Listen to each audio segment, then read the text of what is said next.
Masayang-masaya nga ang 18 fan or SB19 fan na si Monique Agbayani. Ayon sa kanya, hindi naman po sa pagmamayabang pero sinuot po ng bias ko yung gift ko from Pechanga concert. Yes po, nakailang nood ako nung live nila, at least 3 times dun ko lang na-realize na wait, eto yung regalo ko. Lol, medyo nag-chest pain po ng unti.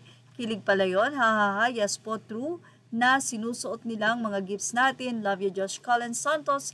Message mo lang ako if you want more. Ha ha ha.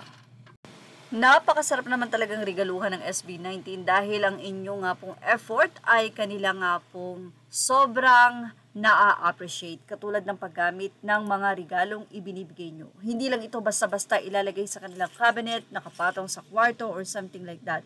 Pero makikita nyo na talagang ginagamit nila ito at pinapahalagahan. Samantala, may bago nga pong inilabas ang 1C Entertainment. Yes, ito po ay ang keychain na kung saan naglalaman ito ng nasabi nga pong mga karakter ng ng SB19. Yes, karakter ng mais, hotdog, strawberry, barbecue, chicken.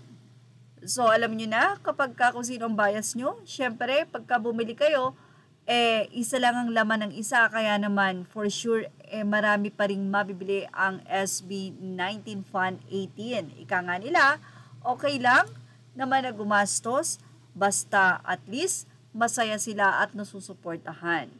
Well, wala pang ang presyo ang nasabing keychain, pero ang iba ay nais nang magpasabay dahil nandun siya sa Italy. Very cute nga daw. At request pa ng isang fan, sana daw ay may folding umbrella rin. At pwede nga kasi talagang mahirap nga lang doon. Kailangan wag mong makalimutan ng umbrella or at least mga towel, something like that. At ang lahat ng yan, yung mga merch na yan, ay mabibili nyo lang po sa 1C at wala na pong ibang store ang pwede nyong pagbilan nito.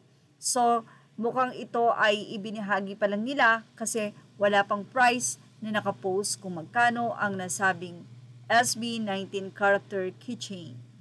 Samantala, nagbabala naman ang ilang mga fans sa nasabi nga pong fake na LSB or ginagamit ang 1C to promote yung mga merch nga po ng SB19. Kaya naman nagbabala sila at dapat ay bumili lamang sa legit na 1C Facebook page. Well, makikita nyo naman po ang legit na 1C Entertainment page. Ito po ay may 199,000 na followers at makikita nyo naman din po kung alin ang legit na page ng SB19. Na doon lamang makikita ang mga legit na ipinupost nila para po sa mga giveaways or merch na mabibili nyo. At yan po ang ating Showbiz Snap update. Thank you for watching. Images are all credit to the rightful owners.